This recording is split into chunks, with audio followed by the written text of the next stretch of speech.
panibagong forest tayo guys. First time namin dito and tingnan nyo to. Ang ganda. Rose ko ito guys. Nakakain siya pero hindi ako namumulot ng mga rose ko kasi. Namumulot ako usually ng mga chanterelles and other mushrooms. Pero ang ganda nito. Ang ganda ng forest na to guys. Sobrang daming moss.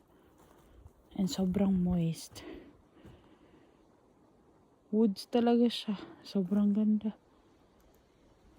We never fail guys. We are not accepting failure. Tingnan nyo naman yan.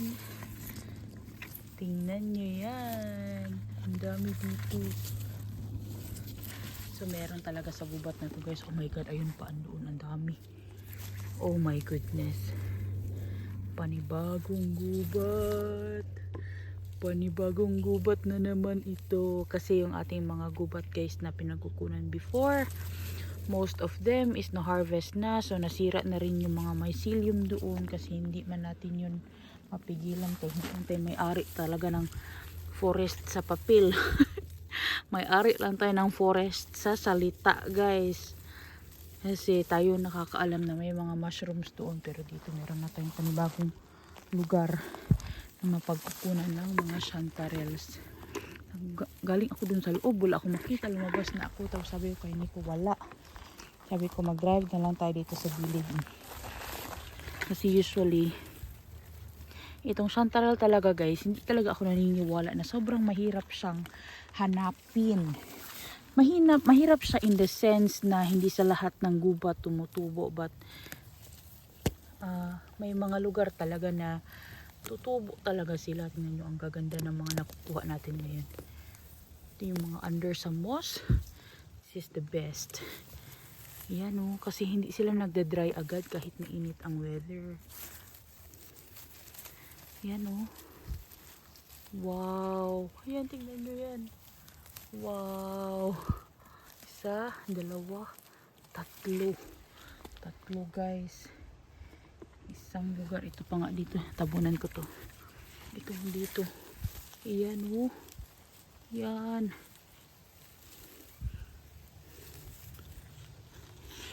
Ito pa guys. Hindi ko napansin to agad. Kaso lang yung mga ganito, ito yung kailangan mo ng malaking mata. Kailangan mo ng malaking mata. May dumaan na car guys kasi may mga summer houses dyan sa unahan. Ayan. Pa dito, meron dito. Mga nasa gilid talaga ng oya.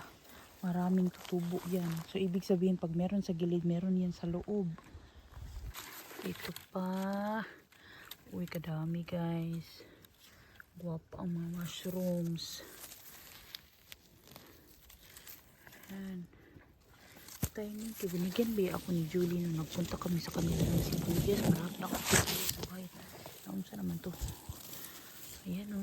Yung isa sira na guys. Hindi ko nakuutin yan. Ayan. Sira na. Diyan na yan. Hindi ko pa nagamit yung mga sibuyas na bigay ni Julie sa akin kasi nagpunta kami sa bahay nila. So timing. Magagamit na natin siya. Tingnan, meron pa tayong isang sorpresa. May kinuha tayo doon, diba? Yan o. Oh my god, ang ganda ng tubo ng mycelium dito sa lugar na to. Ay, thank you Lord. Meron tayong panibagong pagkukunan ng mga chanterelles. Yan o. Ito pa guys. Yan. Yes. Kagwapa guys. Grabe. Yan. Ito pa dito. Ayan o. Oh, dalawa agad. Ang ganda. Tabi-tabi sila ah. Ang ganda ng tubo dito na side. Tabi-tabi sila guys. Ito pa dito oh. Tingnan nyo yan. Basta sa ilalim ng moss talaga tumubo. Sobrang ganda. Tsaka malinis. Walang ka dumi-dumi. Kasi natabunan siya ng moss. Ayan, Napakarami na tayo. Thank goodness. Oh my gosh. Yan. Ito pa guys. Wow, grabe. Uy, kagwapa. Ito pa dito. My goodness. Yan o. Nakita ba kayo doon sa unahan? Kung nakita mo, you are correct. Ayan o. Meron pa dito. Isa. Yan. Yan. Guwapa. Yan pa guys, sa taas pa. Yan pa o. Di pa tayo tapos. Di pa agad matatapos kasi meron pa dito. Jesus, kagwapa guys. Ari. Uyog ang kamera. Naigo sa kamot. Wow, grabe oh. Wow, kaganda guys, grabe. Ang ganda. Oh. Uy, grabe, kaganda.